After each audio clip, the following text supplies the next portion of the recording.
Welcome back segmen Ngopsa. Ngobrol santai edisi 4. Yap, Ngopsa. Tanpa editing, tanpa skrip. Gue bakal coba bikin dulu sama beberapa video ke depan.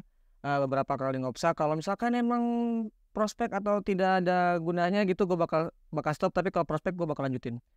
Kemarin gue sempet nggak bikin Ngopsa ya, hari Senin. Ya maklum cuy, hari Senin repot gitu kan. Nah sekarang gue coba bikin lagi di hari Selasa, Ngopsa edisi 4, 18 Juli. Nah, ketika gue bikin video ini, BTC lagi ada di harga $29.983, ETH di 1.800-an. Kemudian ada XRP di 0,7, Cardano di 0,3 ya. Solana cukup dalam ya turunnya, sebenarnya Solana hari ini 6,16%. Dia di harga $25,88. Terus apalagi ya, Shiba juga cukup dalam turunnya ya. Polkadot 2,9%, lumayan dalam ya Polkadot. Oke. Yang lagi trending ya, seperti kita tahu semua, XRP tetap trending. Terus ada PP. Ini trending tuh dari sisi volume transaksinya. Oke, kalau kita sekarang beli BTC itu lagi minus 56% dari all time high. Jadi kalau kita beli sekarang posisinya lagi minus 56% dari all time high-nya. ETH di minus 61% dari ATH. Cardano 90%, Solana ya masih potensi pengembaliannya kalau dia balik ke ATH tuh masih besar banget. AVAX juga 90% ya, masih banyak banget yang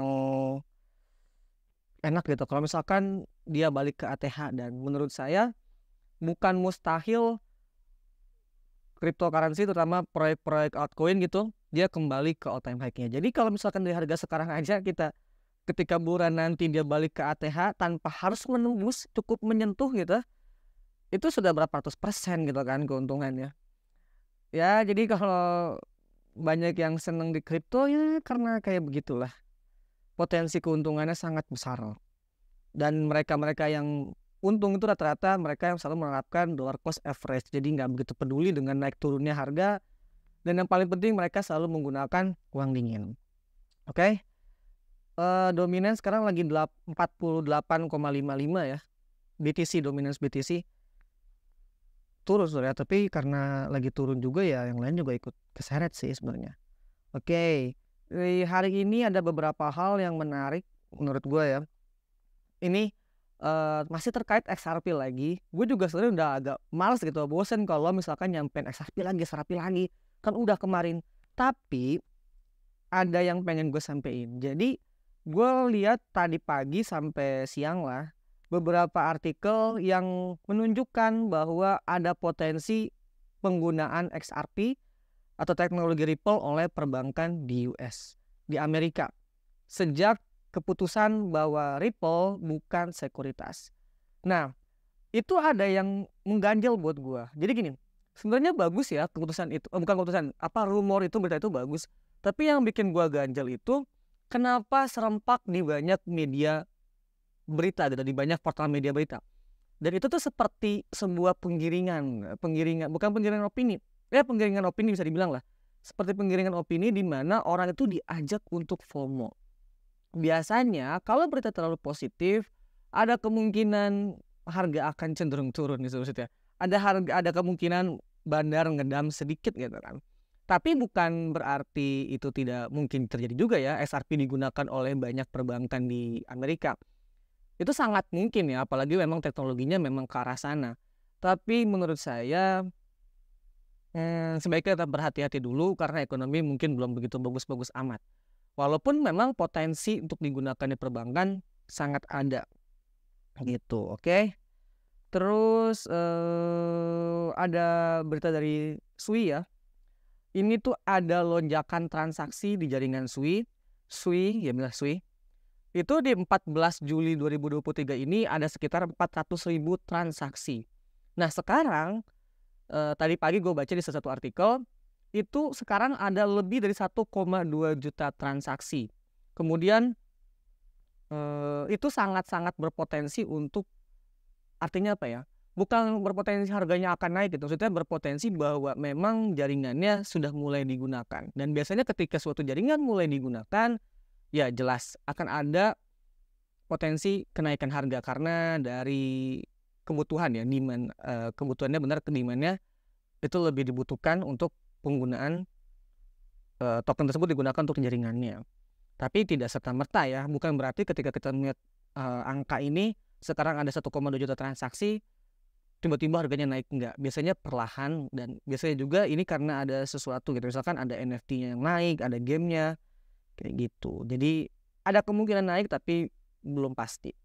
Kemudian juga kalau misalkan kita lihat nih, atau kita bandingin sama BNB, ya jelas jauh lah ya, Sui sama BNB. Nah, BNB itu tanggal 14 kemarin ya, kalau nggak salah tanggal 14 kemarin dia 4 hari yang lalu berarti mengumumkan mereka punya daily active user itu ada sekitar 1,3 juta per hari ya. Kemudian juga average daily transaction-nya itu ada 3,8 juta, sedangkan weekly transaction-nya ada 22,93 juta. Jadi cukup jauh, bahkan sangat jauh, wajar ya, sangat wajar. BNB itu udah matang banget, udah keren banget, udah bagus.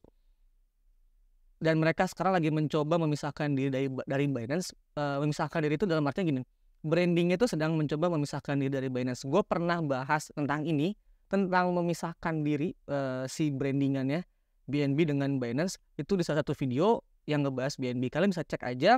Kenapa kalian harus cek? Karena menurut gue itu video masih worth untuk ditonton sampai saat ini. Jadi potensi BNB jelas masih ada walaupun memang ngeri-ngeri sedap gitu. Kemudian juga ada update dari Binance-nya yang berhasil mengintegrasiin Lightning Network. Oke. Tujuan Lightning Network diintegrasiin di Binance itu pertama dan yang paling penting menurut gue ya, tujuannya biar lebih murah dan penangguhan penarikan BTC karena jaringan yang padat itu nggak akan terjadi lagi. Oke. Kemarin sempat ya ada penangguhan withdraw gitu di Binance untuk BTC karena jaringannya padat. Itu kalau nggak salah pas lagi hype-nya PP ya, PP. Nah, kalau misalkan kita bicara secara global untuk hari ini, di kalender ekonomi hari ini itu ada dua hal yang cukup penting di jam 19.30 WIB waktu Indonesia bagian Barat. Yang pertama itu ada core retail sales. Oke, kemudian juga ada retail sales. Beda yang pertama pakai core ya, intinya gitu. Nah, kalau nanti ketika dibacakan aktualnya itu lebih tinggi dari forecast-nya, itu artinya positif atau bullish untuk US dollar. Dan kalau lebih rendah, ya jelas itu negatif ataupun juga bisa dibilang bearish untuk US dollar. Dan biasanya kalau US dollar positif atau cenderung bullish, itu tuh kebalikannya buat aset-aset beresiko seperti saham, kripto, dan lain sebagainya yang beresiko itu biasanya akan cukup tertekan. Oke. Nah, kedua pengumuman ini, core retail sales dan retail sales month over month ya, itu akan cukup volatile. Hasilnya akan cukup volatile untuk saham, kripto, dan beberapa aset kripto lainnya. Termasuk juga untuk forex US dollarnya. Oke.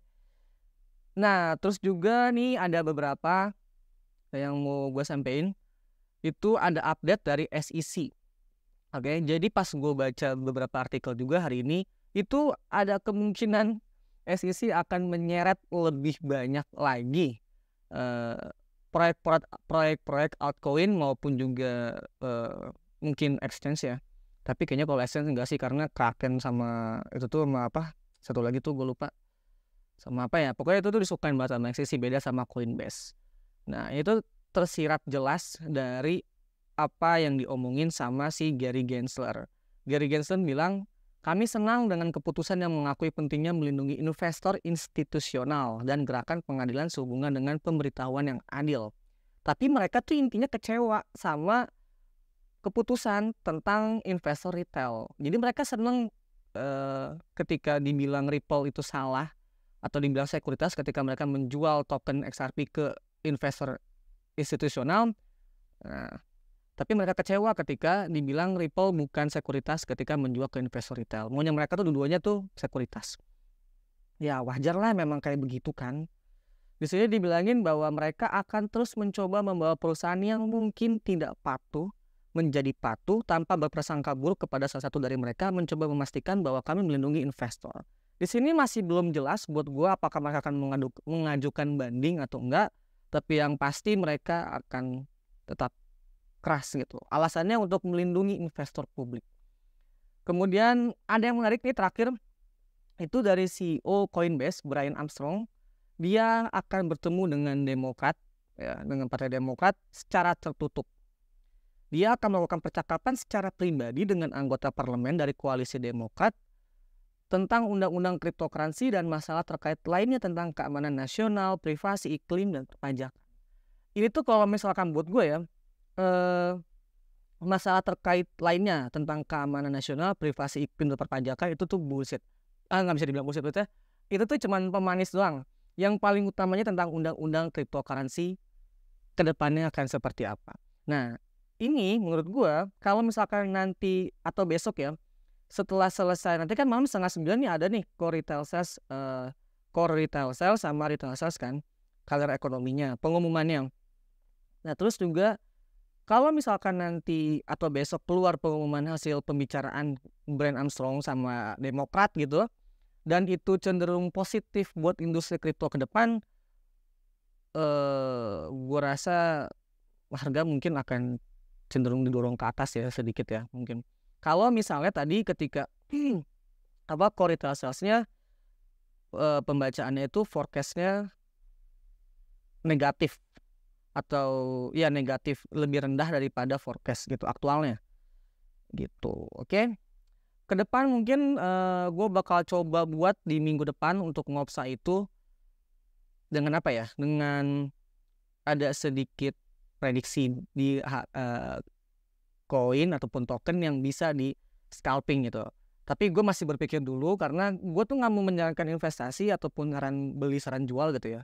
Cuman gue bakal pikirin dulu karena ada beberapa temen gue yang bilang coba dong tuh lu coba bikin prediksi untuk harga ataupun yang bisa di scalpingin gitu kan. Oke. Terus juga kenapa gue masih agak cukup jarang bikin konten. Gue lagi bikin sebuah platform di mana platform cryptocurrency sih. Itu untuk pusat informasi lah buat kita semua gitu, gratis. Oke. Dan mudah-mudahan cepat selesai sih, selain ada kerjaan lain. Itu aja gue rasa. Beta kali ini ada beberapa tadi yang udah jelas ya. Pertama tentang kalender ekonomi, ya core retail sales itu kayaknya harus dipantengin kalau misalkan kalian mau scalping dikit-dikit. Terus juga sama potensi XRP dipakai bank.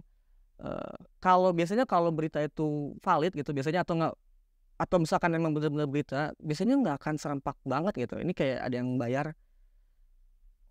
Kalau misalkan kita udah punya sih santai aja gitu. Tapi kalau misalkan ketemu tiba-tiba beli banyak gara-gara berita tadi, ya dipikirin dulu matang-matang lah buat money manajemennya. Saya rasa cukup untuk hari ini. Semoga kita lebih gampang cuan ke depannya. Oke, thanks for watching.